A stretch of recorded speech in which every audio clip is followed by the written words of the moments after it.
अस्सलामुअलैकुम नाजरीन, आप देख रहे हैं पैगाम औलिया चैनल।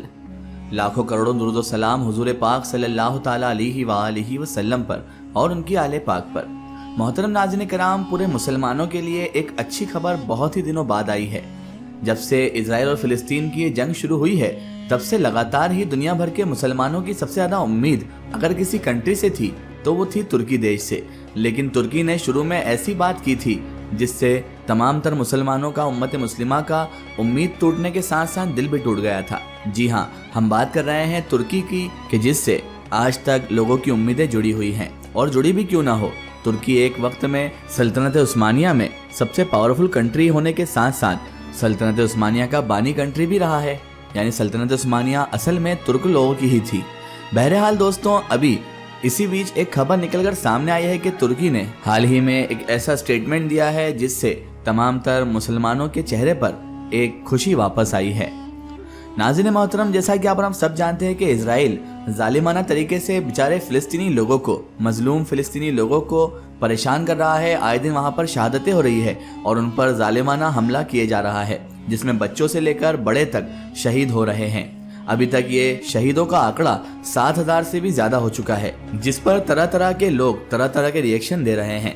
कुछ ऐसे जालिम लोगों का सपोर्ट करने वाले लोग भी हैं जो इजराइल को सपोर्ट करते हैं, जबकि हिस्ट्री में सबको पता है कि आखिर कौन सही है और कौन गलत। सबको पता है कि इजराइल ने किस तरह से फिलिस्तीन की जमीन पर कब्जा किया है। लेकिन वो कहते हैं ना कि अगर बातिल का खात्मा हो जाए तो सब हक वाले ही हो जाएंगे। इसी तरह अगर सभी फिलिस्तीन का साथ देंगे तो मालूम कैसे होगा कि बातिल के साथ कौन है। बहरहाल कई ऐसी अरब कंट्रीज भी हैं जिनके रिएक्शन तक देखने को नहीं मिले हैं, कि उन्हें मतलब ही नहीं है कि आखिर फिलिस्तीन में मासूम लोगों को किस तरह से कत्ल किया जा रहा है, किस तरह से वहां पर जेनोसाइड किया जा रहा है।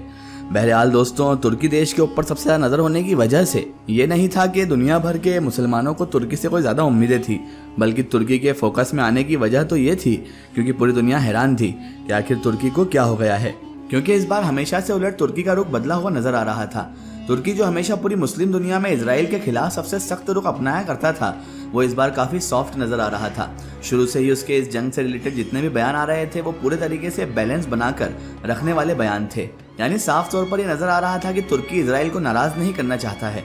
उसके बयान में इजराइल की मुखालिफत बिल्कुल नाम भर के लिए ही हुआ करती थी और ना ही उसका ज्यादातर फोकस गाजा की स्थिति पर हुआ करता था। वो बार बार यही कहा करता था कि गाजा की स्थिति को संभाला जाए और इजराइल से इंटरनेशनल कम्युनिटी की तरफ से भेजी गई जो मदद मिस्र के बॉर्डर पर रोक रखी है उसको जल्द से जल्द खोला जाए। इसके अलावा अगर तुर्की थोड़ा और आगे बढ़ भी रहा था तो ज्यादा से ज्यादा यही कह रहा था कि हम लोग पीस चाहते हैं, अमन चाहते हैं। हम लोग चाहते हैं कि सीज फायर हो और अगर दोनों ही पार्टी यानी कि फिलिस्तीन और इजराइल चाहते हैं तो हम मीडिएटर बनने के लिए तैयार हैं, मतलब बिचौलिया बनने के लिए तैयार हैं और हम इन दोनों की डील करा सकते हैं।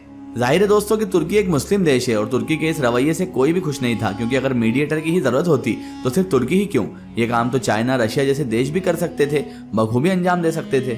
दोस्तों, तुर्की के इस बदलते रवैये के पीछे जो वजह थी वो दरअसल पिछले कुछ वक्त में इजराइल और तुर्की के रिश्तों में बड़ी तेजी के साथ सुधार आना थी। ये देखा गया है कि इन दोनों ने न सिर्फ अंदरूनी तौर पर अपने रिश्ते सुधारे थे, बल्कि इन दोनों के बीच तो एक के बाद एक लगातार कई बड़ी डील्स भी हो चुकी थी। इन दोनों देशों के नेताओं के यानी कि एर्दोगान और नेतन्याहू ने इजराइल और तुर्की से बाहर जाकर मुलाकात भी की थी, जिस मुलाकात के फोटोज और वीडियो सोशल मीडिया पर बड़ी तेजी के साथ वायरल हुए थे। बात तो यहाँ तक आगे बढ़ चुकी थी दोस्तों कि ऑलरेडी एर्दोगान का दौरा भी इजराइल के लिए तय हो चुका था और आने वाले दिनों में बहुत जल्द ही एर्दोगान भी पूरी शान और शौकत के साथ इजराइल में पहुंचने वाले थे। इन तमाम तर फायदों की वजह से ही तुर्की, जो अब तुर्की हो चुका है, उसकी गवर्नमेंट का रवैया चाहे जैसा भी रहा हो, मगर जंग के पहले दिन से ही तुर्की की आम पब्लिक का रवैया इजराइल के खिलाफ सबसे ज्यादा सख्त नजर आ रहा था। तुर्की दुनिया की उन जगहों में से एक था कि जहां पर इस जंग के बाद इजराइल के खिलाफ सबसे बड़े और सबसे गर्मजोशी वाले प्रोटेस्ट देखने को मिल रहे थे। हालात तो इतने ज्यादा आगे बढ़ गए थे कि इजराइल को टर्की से अपने सारे डिप्लोमेट्स को सिक्योरिटी के पर्पज से फौरन वापस बुलाना पड़ा था। स्पेशली वो हॉस्पिटल वाला अटैक जिसकी वजह से गाजा में एक साथ ही 500 से भी ज्यादा लोगों की जानें चली गई थी। उसके बाद तो टर्की की आम आवाम में माहौल और भी ज्यादा गर्म हो गया था। धीरे धीरे टर्की की राजनीति में इसका असर साफ नजर आने लगा था और वो एक छोटी पार्टी के जो अर्दोगान की पार्टी के साथ गवर्नमेंट में मिली हुई है, उन्होंने भी वार्निंग देना शुरू कर दी थी। उनके लीडर्स के बयान वायरल होने लगे थे। अंदर के अलावा देश के बाहर भी लगातार प्रेशर बढ़ता जा रहा था, क्योंकि इंटरनेशनल मुस्लिम कम्युनिटी लगातार तुर्की से इस बदले हुए रुख को जवाब मांग रही थी। इनकी तमाम प्रेशर की वजह से रजब तैयब अर्दोगान की गवर्नमेंट को चाहते हुए या फिर ना चाहते हुए भी कोई ना कोई सख्त रुख इजराइल की तरफ दिखाना ही था, यानी कोई ना कोई तो फैसला लेना ही था। और फाइनली टर्की की तरफ से फैसला लिया गया, जिसका असर साफ तौर पर एक दिन पहले ही वहां की पार्लियामेंट में नजर आया। रजब तैयब अर्दोगान साहब ने पार्लियामेंट में खड़े होकर खुलेआम इस बात का ऐलान किया कि जैसा कि पूरा वेस्ट मतलब यूरोपियन कंट्रीज और अमेरिका मानता है कि हमास एक आतंकवादी ग्रुप है, हम ऐसा बिल्कुल भी नहीं मानते हैं। हमास एक आतंकवादी ग्रुप नहीं है, बल्कि वो तो एक लिबरेशन ग्रुप है, मतलब एक ऐसा समूह की जो अपनी आज़ादी के लिए जंग कर रहा है और अपनी ज़मीन के लिए लड़ रहा है। यकीनी तौर पर यह तुर्की की तरफ से बहुत बड़ा बयान है।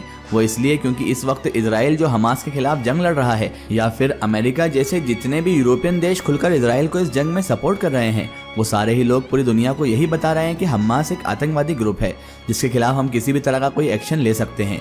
यानी समझ लीजिए कि गाजा में जो कुछ भी हो रहा है, पूरे के पूरे घर एक बार में उड़ा दिए जा रहे हैं। बच्चों, औरतों, बूढ़ों की जिस तरह से मौतें हो रही हैं, उन सबको इजराइल और दूसरे उसके मददगार देशों की तरफ से सिर्फ इसलिए जस्टिफाई किया जा रहा है कि क्योंकि हमास एक बहुत खतरनाक आतंकवादी ग्रुप है, इसलिए उसको हर हाल में खत्म करना ही है, अब चाहे बाकी आम लोगों का कितना भी नुकसान हो जाए।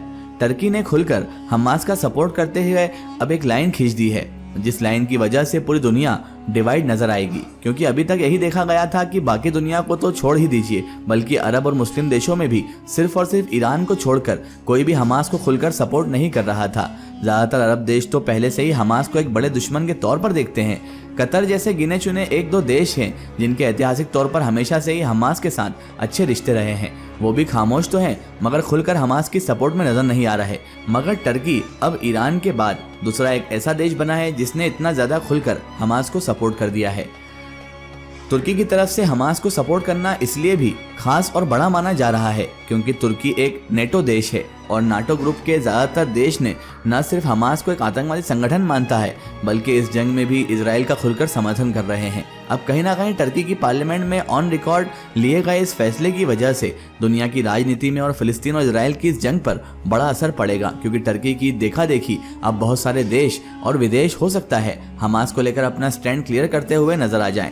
रजब तैयब अर्दोगान यहीं पर नहीं रुके, बल्कि उन्होंने अपने आगे के बयान में कहा कि इजराइल के प्रधानमंत्री मतलब के बेंजामिन नेतन्याहू से हमने भले ही मंशा से हाथ मिलाया था, उससे दोस्ती की थी, उसी प्रधानमंत्री ने टर्की की जो नेक मंशा थी उसको अपमानित किया है। इसीलिए मैं अभी के अभी यहीं पर अपना इजराइल का दौरा भी रद्द करता हूँ, जो पहले से तय किया गया था। साथ ही साथ दोस्तों, बाद में मैंने पर्सनली एक सोशल मीडिया अकाउंट के जिसको पहले ट्विटर के नाम से जाना जाता था, उस पर यह ऑब्जर्व किया कि एक के बाद एक लगातार तुर्की की तरफ से इजराइल के साथ कई डील भी कैंसिल करने का फैसला किया गया है, मतलब कई पुरानी डील को रद्द कर दिया गया है। तो अब हम ये कह सकते हैं कि एक ही दिन में तुर्की की गवर्नमेंट की तरफ से इजराइल के खिलाफ एक के बाद एक लगातार कई फैसले ले लिए गए हैं। अब ये फैसले मजबूरी में लिए गए हैं, प्रेशर के लिए अंदर लिए गए हैं, या फिर किसी और वजह से, ये तो अल्लाह उसका रसूल जानता है। लेकिन तुर्की के इस स्पीच से और इस फैसले से अब क्या असर पड़ता है फिलिस्तीन और इजराइल के इस कॉन्फ्लिक्ट में, आगे आपको हम बताते रहेंगे। इस वीडियो को बनाने का पर्पस यही था कि अब तक हम भी तुर्की को बहुत सपोर्ट करते थे और तुर्की को सभी उम्मीद की नज़र से देखते हैं। यहाँ तक कि पूरी उम्मत मुस्लिमा में तुर्की के लिए एक अलग ही हमदर्दी है और तुर्की से बहुत उम्मीदें हैं। लेकिन तुर्की ने शुरू से ही इस वॉर में जब फिलिस्तीन का सपोर्ट नहीं किया था, सभी लोग नाराज थे। लेकिन अब कहीं ऐसा नजर आ रहा है, चाहे वो प्रेशर में हो, चाहे वो दबाव के कारण हो, या फिर तैयब अर्दोगान साहब ने किसी और वजह से किया हो, लेकिन उनके इस बयान से एक उम्मीद तो लौट कर आई है, चाहे कोई माने या ना माने। लेकिन तुर्की ने इस बयान से ये साबित कर दिया है कि कहीं ना कहीं तकलीफ तो उन्हें भी है जो गाजा में मासूम और मजलूम लोगों का कत्लेआम हो रहा है। आखिर में अल्लाह तबारक व तआला से यही दुआ है कि अल्लाह ताला रसूल खुदा सल्लल्लाहु ताला अलैहि वसल्लम के सदक़े में तमाम तर उम्मत मुस्लिमा की मदद फरमाए और मजलूमों पर अपना रहमो करम अता फरमाए, मजलूमों की गैबी मदद अता फरमाए और जालिमों को गारत फरमाए। आमीन सुम्मा आमीन। सो नाज़रीन, आपको ये वीडियो कैसी लगी हमें कमेंट में ज़रूर बताएं और हमारे चैनल को सब्सक्राइब करना ना भूलें। इस वीडियो को ज़्यादा से ज़्यादा शेयर करें और इसे तमाम उलिया किराम, तमाम बुजुर्गान दीन के चाहने वालों तक ज़रूर पहुँचाएँ। सो फिर हाज़िर होते हैं आपके लिए एक और बेहतरीन वीडियो के साथ। तब तक के लिए खुदा हाफिज़, अस्सलामु अलैकुम। अगर आप भी किसी औलिया अल्लाह या किसी बुजुर्गान दीन का कोई वाकया, करामात या मालूमात हमारे चैनल से शेयर करवाना चाहते हैं, और आप अगर चाहते हैं कि हम आपकी मालूमात को हमारे चैनल से शेयर करें, तो फेसबुक या इंस्टा पेज पैगाम औलिया पर हमसे कांटेक्ट करें। वहां आप हमसे बात भी कर सकते हैं और अपनी मालूमात हम तक पहुंचा भी सकते हैं। फेसबुक पेज पैगाम औलिया और इंस्टाग्राम पेज पैगाम औलिया को फॉलो करें और हमसे जुड़ें।